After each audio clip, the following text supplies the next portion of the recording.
Rangatira ki runga ko te rauparaha ki raro. Ko ngā tito Rangatira te iwi.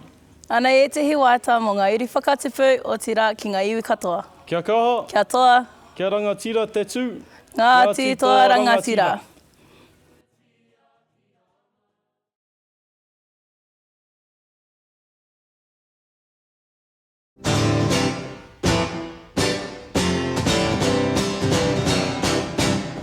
He aha kei Tuamarino e.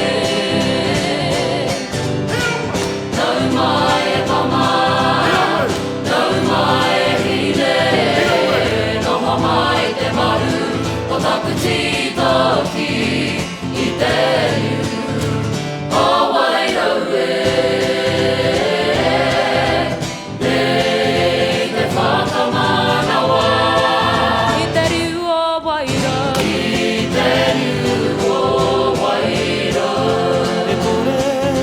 E kore, a muri e hokia. E kore, waihope noa. E aha kei Tuamarino